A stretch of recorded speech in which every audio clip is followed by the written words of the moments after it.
Student Live, Student Voices is being brought to you as a service of Ken Stopel Ford, Central Texas Electric Co-op, Totality Over Texas, Vogel Tractors, Joseph Financial Partners, Medical Arts Pharmacy, and Celebrity Care Medical Clinic.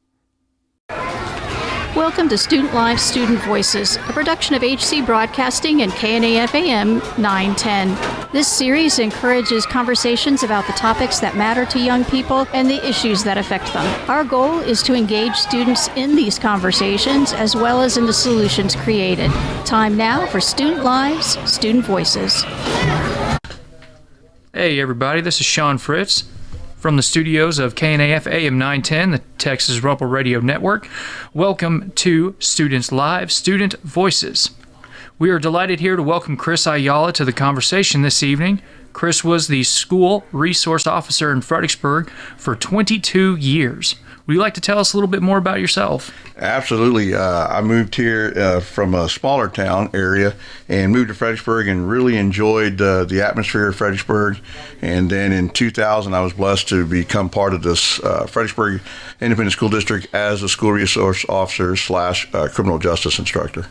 Yeah, and that was actually a great course. I got to take joy of taking that class as well. And, you know, being an adult now from back then, do you think it's important for us adults to talk about bullying? Absolutely. I think at any point, kids, no kids, if you're an adult and you socialize, even if your employment involves young youth that may come in, sometimes a kid just finds that happy face or that happy voice that they feel comfortable with and they're willing to open up and get that piece that they might need. So yes, absolutely every adult should learn.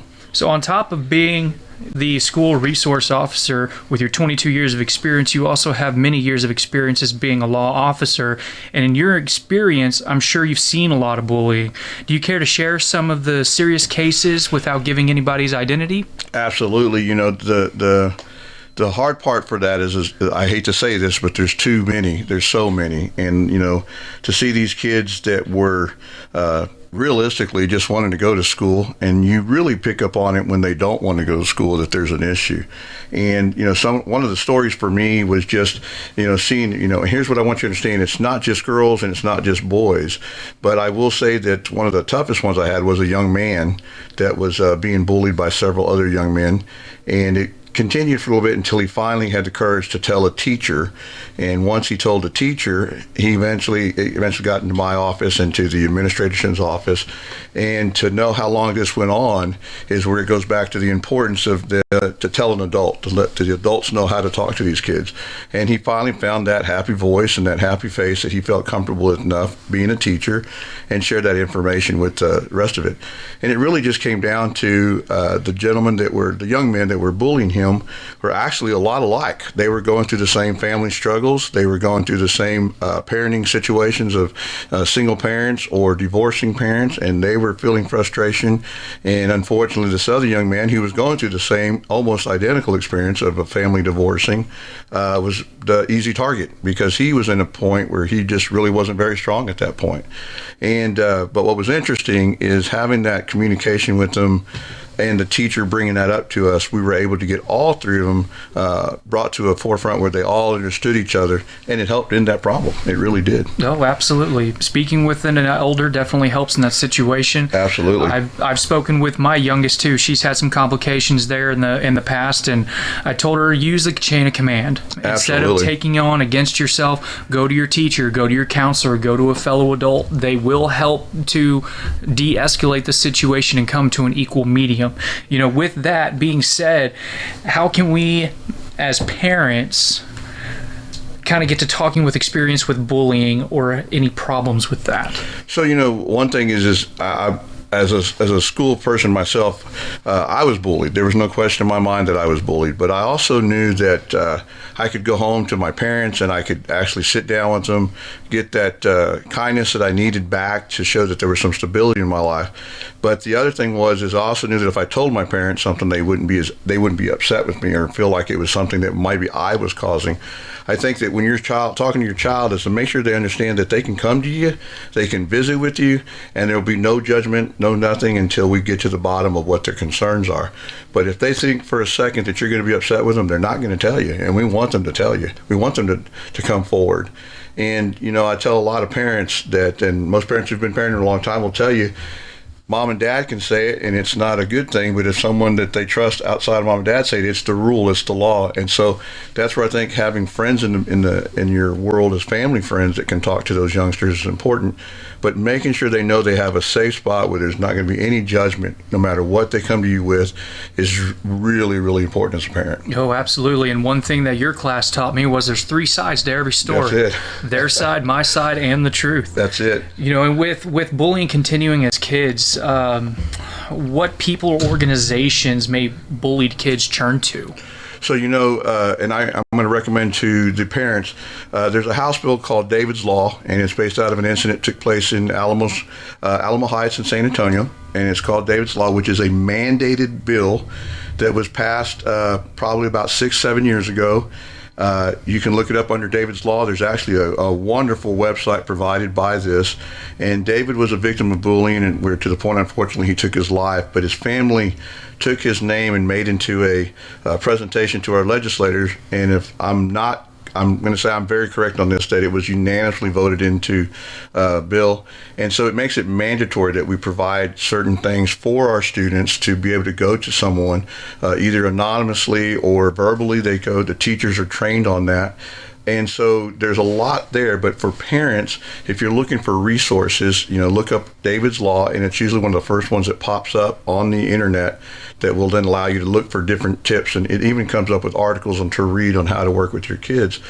But, counselors are trained in it, teachers are trained in how to respond to bullying, including cyberbullying. And so there's a lot there. It just, realistically, and it takes time for parents to sit down and really look that up.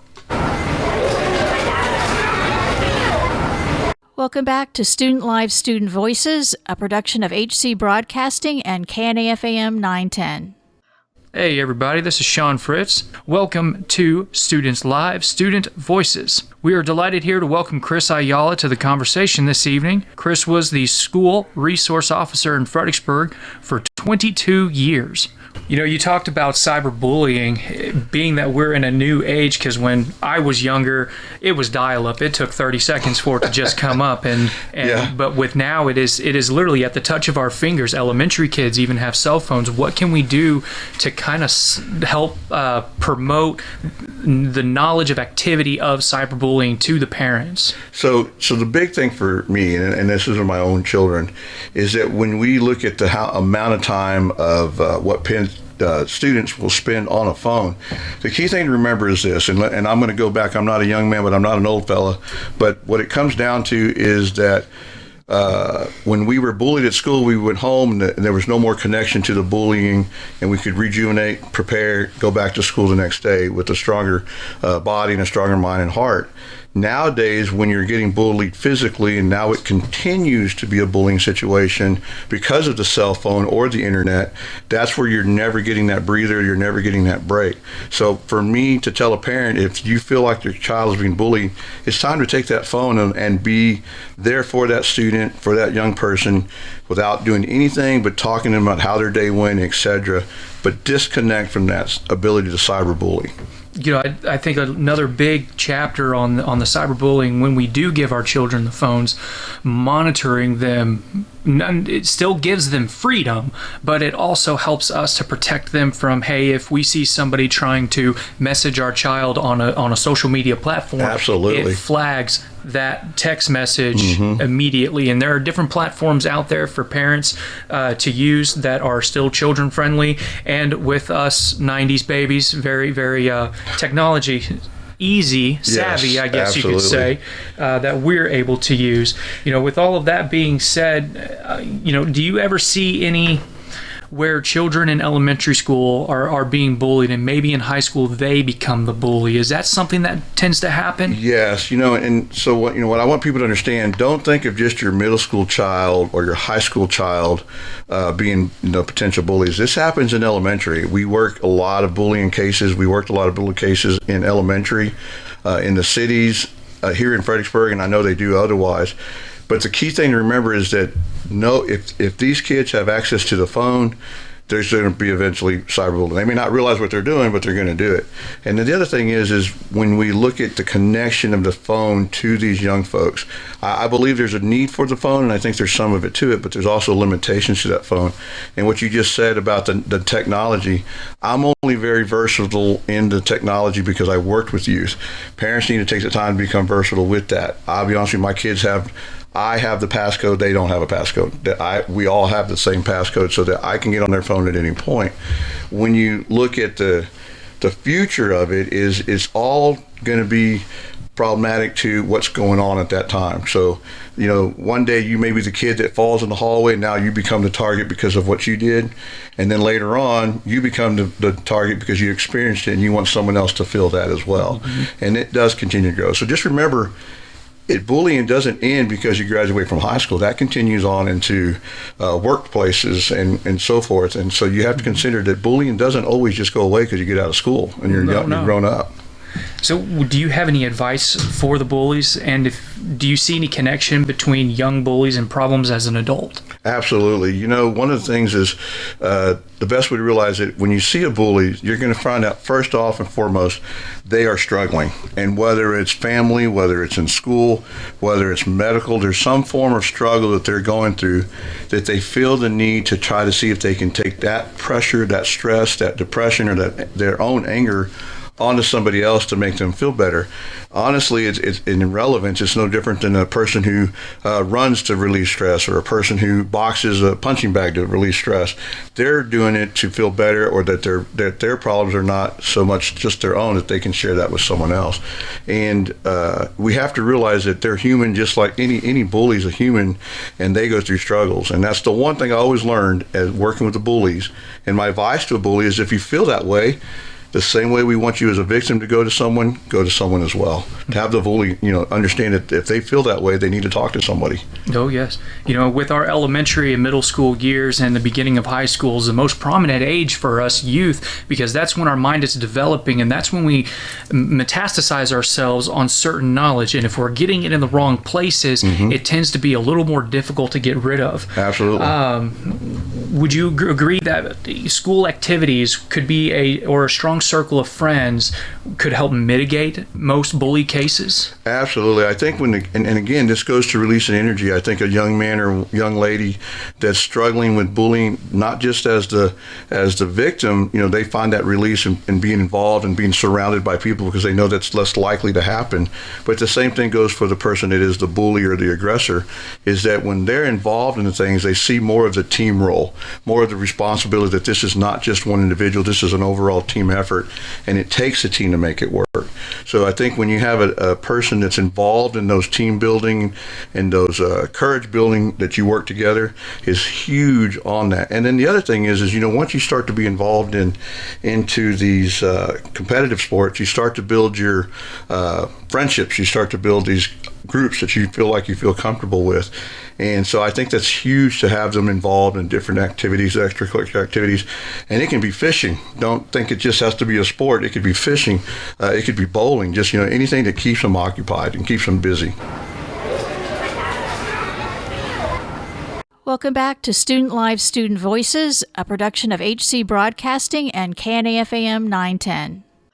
Hey everybody, this is Sean Fritz. Welcome to Students Live Student Voices. We are delighted here to welcome Chris Ayala to the conversation this evening. Chris was the school resource officer in Fredericksburg for 22 years. Yeah, and also being in a large group of friends tends to help a lot more too with the individual trafficking that we have, unfortunately, in the world. Absolutely. And my thing was with your friends, and I tell this to my own boys, pick your friends, and you don't need to have 20. Unfortunately, social media has this build that the more friends you have, the better you are, the more important you are. It really isn't the amount of friends, it's the quality of friends. And that's what you as a parent, and me as a parent, want my friends to have is, my sons to have, is their friends that are quality friends. Quality over quantity. Absolutely, yeah, absolutely. Yep, you're ride or die. And that's it. And so, it's important for you to realize that having one good friend is better than having 20 friends. And there's a lot of, I say this, the word drama is what we hear a lot working in, and if there's any administrator or other SROs or other people that work in the school, they're going to hear that word drama. And I'm not going to say that drama doesn't lead to bullying, because it does, but that goes on when you have larger groups. But when you have a smaller group, you tend not to have that large amount of drama. It tends to be just these guys or these young ladies just get along. They know why they get along. They know what they have the same interest.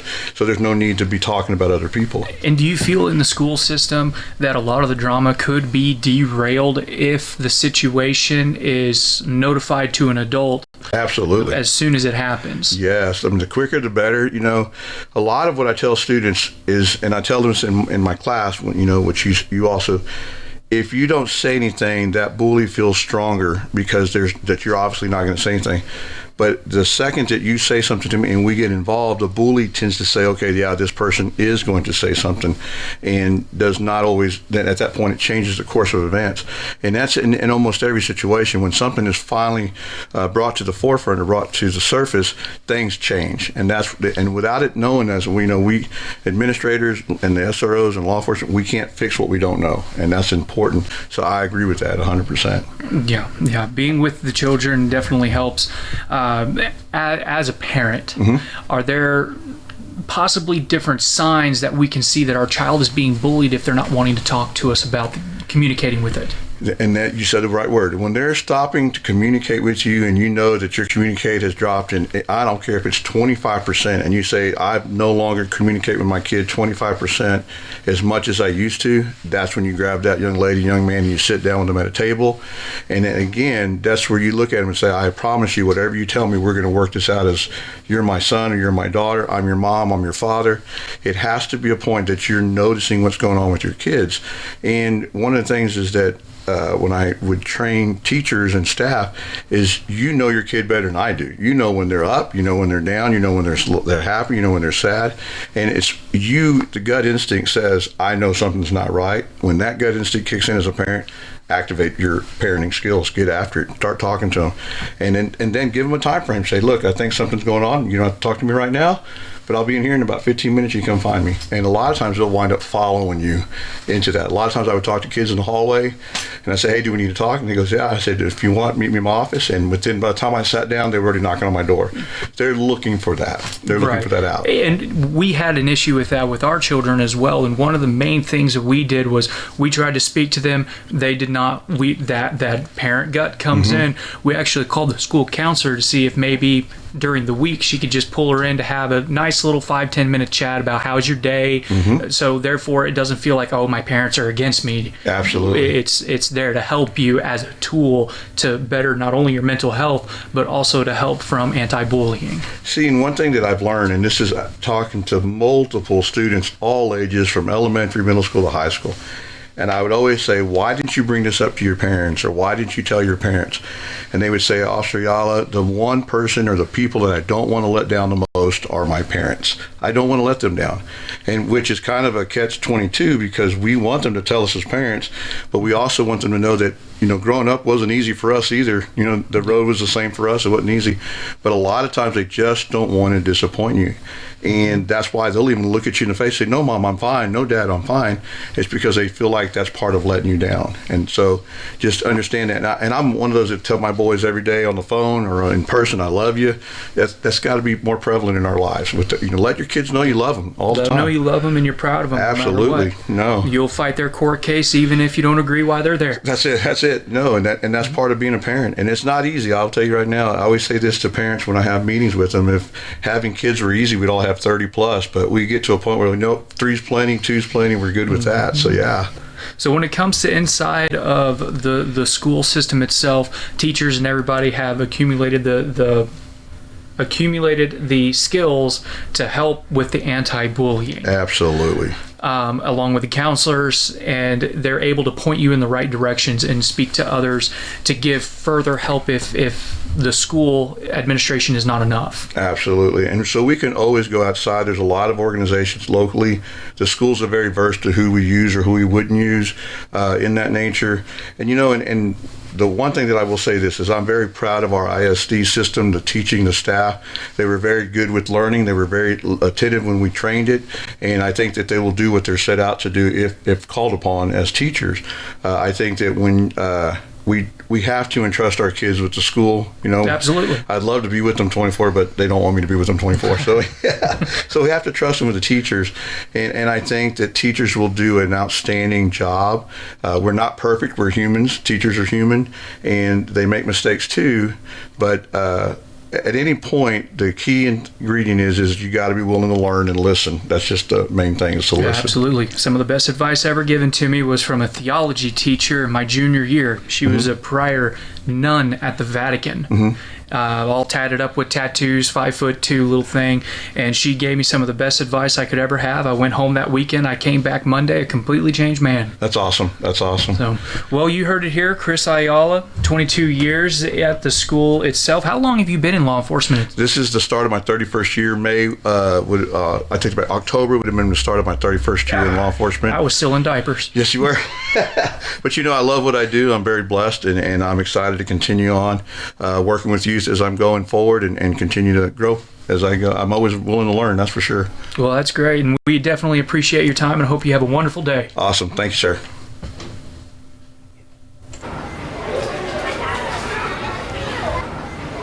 We want to make sure that any of our listeners understand help is available from many sources. There is always hope, and nothing is inevitable. There are school counselors, reporting systems at schools, and even help through hotlines such as the 988 system. If you or someone you know is experiencing a mental health crisis, call 988 for assistance, or contact Texas Health and Human Services at 855-937-2372 to talk to a trained professional.